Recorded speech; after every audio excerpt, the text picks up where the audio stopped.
"It's just money," my brother said with a shrug after stealing my entire life savings. I chose revenge over forgiveness. A year later, he called from across the country. "I've spent my entire life believing blood is thicker than water. Turns out, blood can leave the deepest stains." The morning I discovered my life savings had vanished felt like any other Tuesday. Coffee brewing, toast burning slightly because I was too busy checking emails. Then the notification that changed everything. Balance, $237.42. My chest tightened. My fingers trembled as I refreshed the screen. The same number stared back at me. $237.42, not the $68,943.76 that had been there yesterday. Not the down payment for my first home that I'd spent 7 years saving. Gone. I called the bank immediately, heart pounding, palms slick with sweat. The representative's voice sounded distant as she confirmed my worst fear. "The transfer was authorized yesterday at 3:42 p.m. using your credentials." But I hadn't made any transfers yesterday. I'd been at work presenting quarterly projections to the management team. My mind raced through possibilities: hacking, identity theft, some elaborate banking error. Then I saw the beneficiary name, Marcus Wells, my older brother. My stomach dropped. The room tilted slightly. The phone nearly slipped from my suddenly numb fingers. Marcus and I had opened that account together years ago, an emergency fund when we were still roommates. We'd both kept access even after I moved out and turned it into my savings account. A careless oversight that had cost me everything. I drove to his apartment in a daze. Traffic lights, stop signs, other cars, all blurred. My thoughts scattered in 1,000 different directions, always circling back to one question: why? Marcus opened his door with that familiar crooked smile. Same dark hair as mine, though he had that deliberately messy look that cost more than a regular haircut. Same eyes, though he held something I couldn't quite place. Satisfaction? Guilt? Neither. His smile faltered when he saw my face. "Nathan, what's wrong? You look like someone died."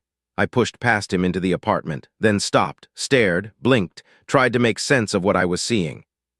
Keys on the counter. New keys attached to a luxury car fob. A brochure for a Porsche 911. The same car I'd spotted in the visitor's parking space downstairs. The realization hit me like a physical blow. My brother had stolen my house down payment to buy himself a sports car. "You took my money." My voice sounded strange, hollow.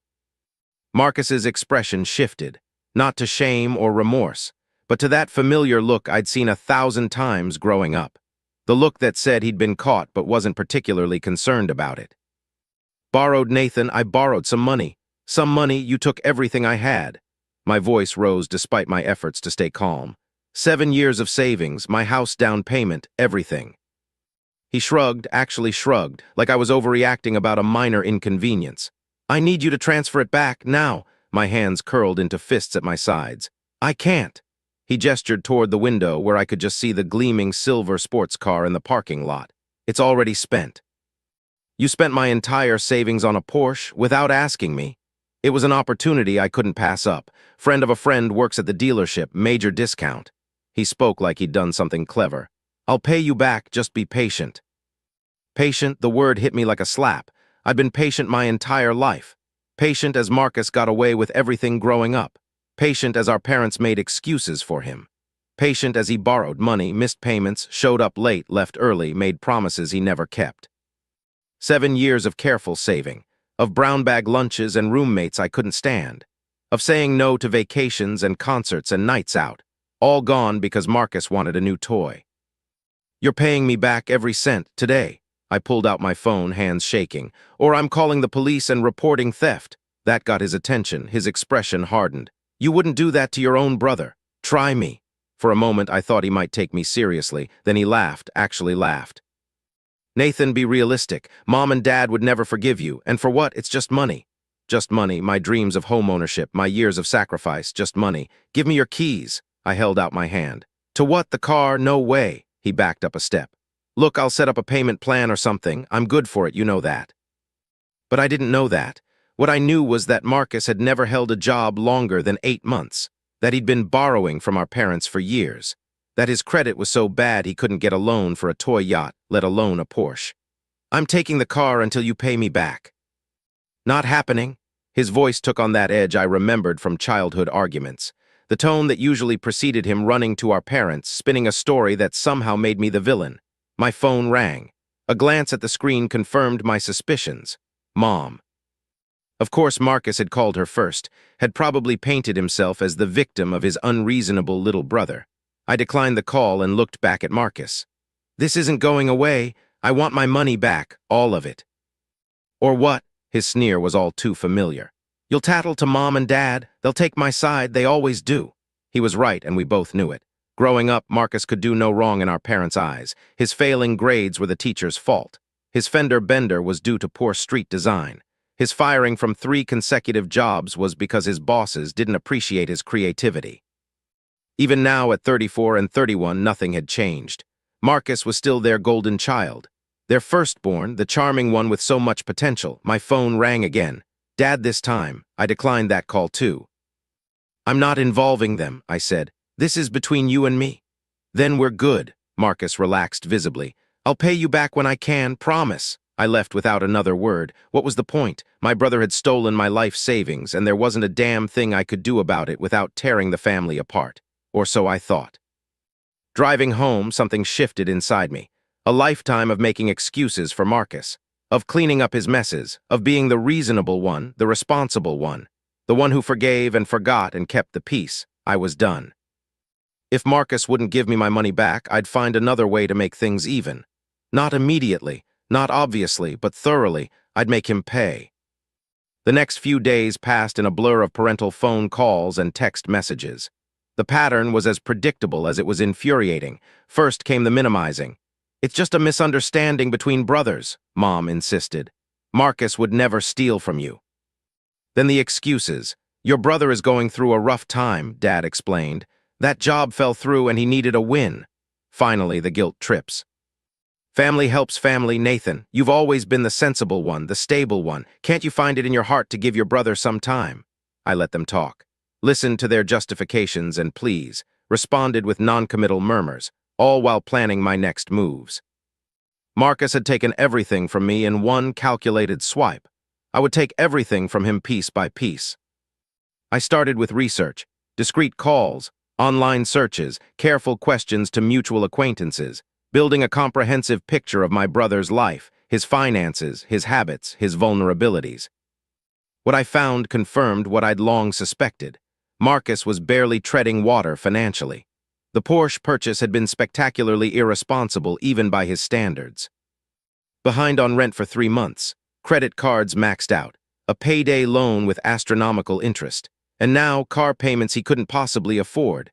My brother was a house of cards waiting for a gentle breeze. I would be a hurricane. The first domino fell 2 weeks after the theft. An anonymous tip to Marcus's insurance company about certain creative aspects of his application. Specifically, the address he claimed to live at our parents' suburban home rather than his actual downtown apartment. The difference in premiums was substantial. His policy was canceled within days. The timing couldn't have been better. Marcus had been pulled over for speeding in his new Porsche just hours before the cancellation took effect. The resulting ticket and fine for driving without insurance were just the beginning. The second domino was his apartment. An email to his landlord detailing the unauthorized pet snake Marcus kept hidden during inspections. The resulting emergency inspection revealed not just the snake but substantial damage to the apartment and evidence of smoking indoors. Both violations of his lease agreement. Notice of eviction followed swiftly. The third domino was the most satisfying. An anonymous report to the financing company about potential fraud in Marcus's loan application. Turns out, Marcus had been less than truthful about his employment status and income. The company launched an investigation, put a freeze on the account, accelerated the payment schedule. Within a month, Marcus's carefully constructed facade was crumbling, each new disaster seemingly unrelated to the others, just an incredible streak of bad luck. My phone rang constantly those weeks. Marcus, Mom, Dad, I let most calls go to voicemail, responded with brief texts when necessary, kept my distance both physically and emotionally. I was not prepared, however, for Marcus showing up at my door at 11 p.m. on a Wednesday night. He looked terrible, hair unwashed, eyes bloodshot, that expensive designer stubble now just regular unshaven scruff. "I need your help." No greeting, no pleasantries, just desperation. I considered closing the door in his face. Instead, I stepped aside and let him in. My apartment felt smaller with him in it. His restless energy filled the space as he paced from living room to kitchen and back again. "Everything's falling apart," he said finally. "It's like the universe is conspiring against me." "Not the universe, just your little brother." "What do you need?" I kept my voice neutral. "Money." He stopped packing to look at me directly. "Just enough to get caught up on a few things, the car payment, the insurance, a deposit on a new place." The audacity was breathtaking. He'd stolen my house down payment, and now he wanted more. "I don't have money to give you, Marcus. You took it all, remember?" He winced at that, the first sign of something resembling remorse I'd seen from him. "I know, and I feel terrible about that, truly." He ran a hand through his greasy hair. "But I'm desperate here. They're going to repossess the car." "Sell it then." "I can't." His voice rose with frustration. "I'm underwater on it already, and without it I can't get to work." "The work you lied about having on your loan application." He froze, stared at me with a new wariness in his eyes. "How did you know about that?" I shrugged. "Lucky guess." "Nathan," he took a step toward me, "have you been doing things, making calls?" "I don't know what you're talking about." His face darkened. "You have, haven't you? You've been sabotaging me, your own brother." "Like you sabotaged me by stealing my life savings." I kept my voice calm, matter of fact. "That was different. I needed that money. And I needed it too, for my house, the one I've been saving for since I was 24. He dismissed this with an impatient wave. "You can save up again. You're good with money, always have been." The casual disregard for my years of sacrifice ignited something cold and hard inside me. "Get out, what? Get out of my apartment, now." He blinked, momentarily thrown by my tone. "Nathan, be reasonable. We need to figure this out together." "There's nothing to figure out. You stole from me. You're facing the consequences." "So you admit it." His voice rose. "You've been behind all this." I said nothing, just walked to the door and opened it. Marcus stared at me for a long moment. I saw the calculations happening behind his eyes, the realizations, the connections, then something new I'd never seen directed at me before. Fear. "You've changed," he said quietly. "No, I just stopped putting up with your bullshit." He left without another word. The door closed behind him with a soft click that felt somehow more final than a slam would have. I slept better that night than I had in weeks. The next morning brought a transfer notification from my bank, $15,000 from Marcus Wells, less than a quarter of what he'd taken, but a start. The text message that followed was brief. "Call off your dogs." I didn't respond, didn't call anyone, just watched and waited. 3 days later, another transfer, $12,000 this time. The text that followed was longer, more desperate. "I had to take out a personal loan at 22% interest. My credit is shot. Please stop whatever you're doing. I'm trying to make this right." Still, I did nothing, said nothing. Marcus had taken everything from me in one go. His repayment would come in painful installments. The third transfer came a week later, $20,000, nearly half the remaining balance. No text this time. Instead, a visit from our parents. They arrived unannounced on a Sunday afternoon. Mom with that pinched look that meant she'd been crying, Dad with the stern expression he'd perfected during our childhood. I let them in, offered coffee, sat across from them at my small dining table and waited for the lecture I knew was coming. "Your brother is in serious trouble," Dad began without preamble.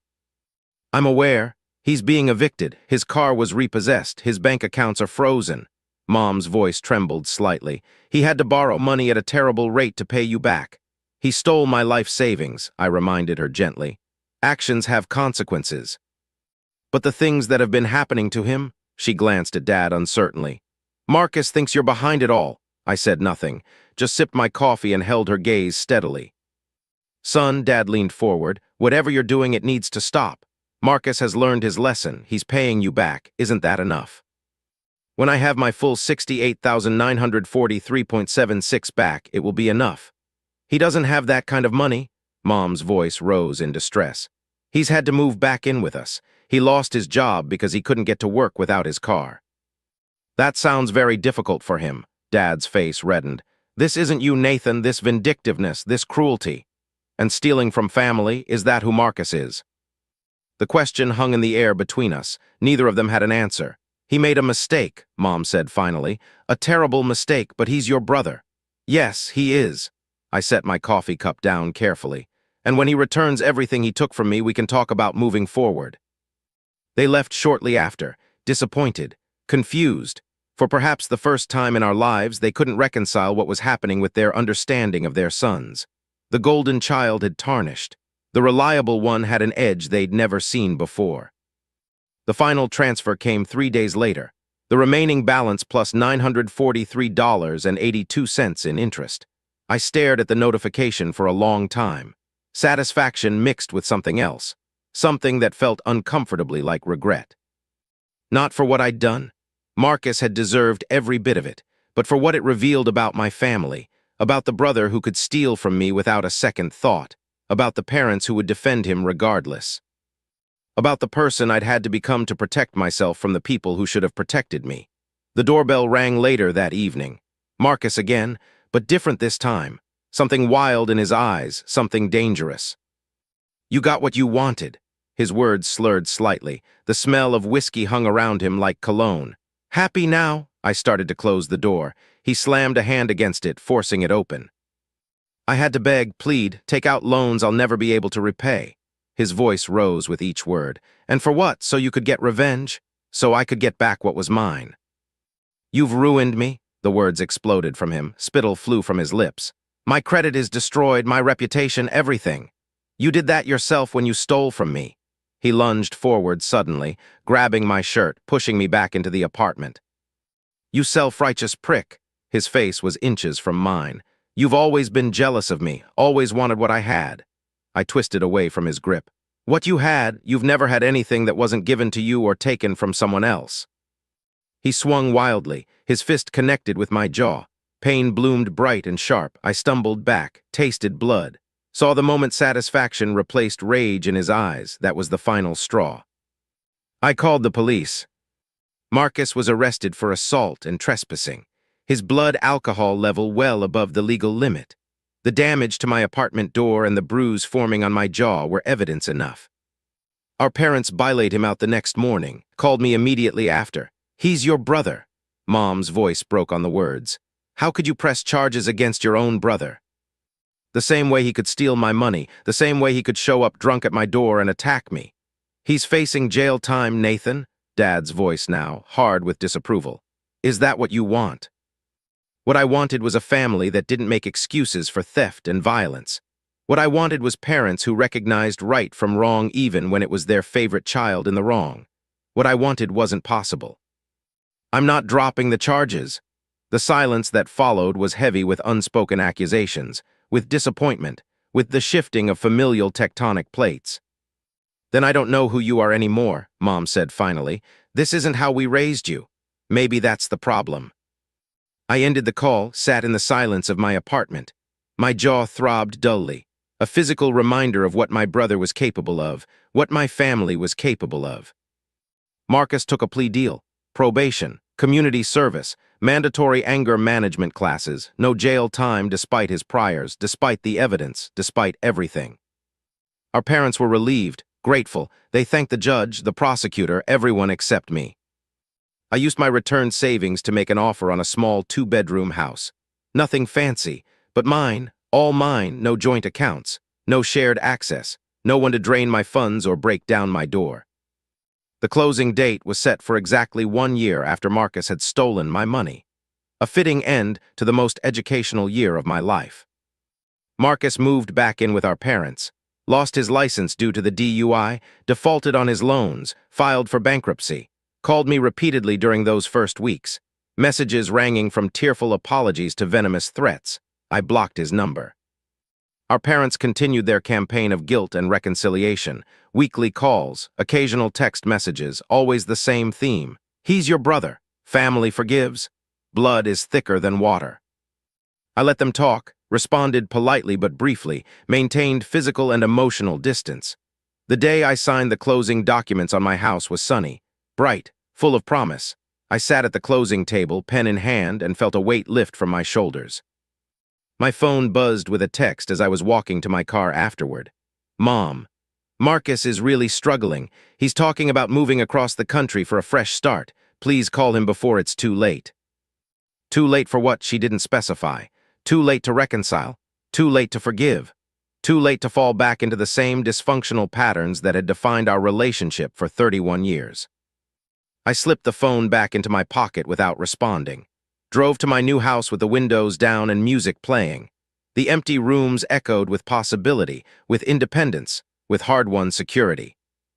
I spent that night on an air mattress in what would become my bedroom, staring at the ceiling, thinking about family, about consequences, about the person I'd become over the past year.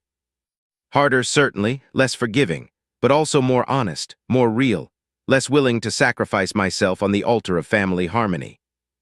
My phone rang around midnight. Marcus. I'd unblocked his number earlier that day, though I wasn't sure why. I answered, said nothing, just listened to his breathing on the other end. I'm sorry. His voice was different, quieter, more subdued than I'd ever heard it. I know it doesn't change anything, but I need you to know that I'm sorry. I said nothing. I've never been good with money, with responsibility, with anything, really. He gave a humorless laugh. But that's no excuse. What I did to you was unforgivable. Still, I remained silent. I'm moving to Seattle next week. Job opportunity, probably my last chance to get my life together. He paused. I don't expect you to care. I just wanted to tell you myself instead of you hearing it from Mom and Dad. I thought about all the things I could say, all the hurt and anger and resentment built up over a lifetime, all the ways he'd failed me as a brother, all the ways our parents had failed us both. In the end, I said the only thing that mattered. I hope you find what you're looking for, Marcus. You too, Nathan. A pause, though I think maybe you already have. The call ended. I stared at the phone for a long time afterward, wondering if this was a new beginning or just another manipulation, wondering if it mattered either way. Marcus left for Seattle as planned.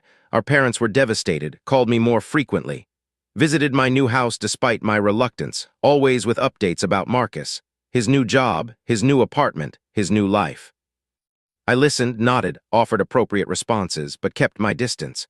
Some wounds heal, some don't. Some just become part of who you are. I built a life in my new house, made friends with neighbors, dated occasionally, focused on my career, found a kind of peace I hadn't known was possible. The betrayal never fully faded. Neither did the knowledge that my family would always choose Marcus over me. But those truths no longer defined my days, no longer kept me awake at night. They were just facts, like the color of my eyes or the sound of my voice, parts of me but not all of me. 1 year after Marcus moved to Seattle, a package arrived at my door. No return address, but the postmark gave it away. Inside was a check for $20,000 and a simple note. The interest I owe you, thanks for the wake-up call. I deposited the check, half expecting it to bounce. It didn't. Some wounds heal if you give them enough time. Some relationships mend if you maintain enough distance. Some lessons stick if they cost enough to learn. But blood still stains, even when it dries, even when you can no longer see it. It leaves a mark that never fully washes away.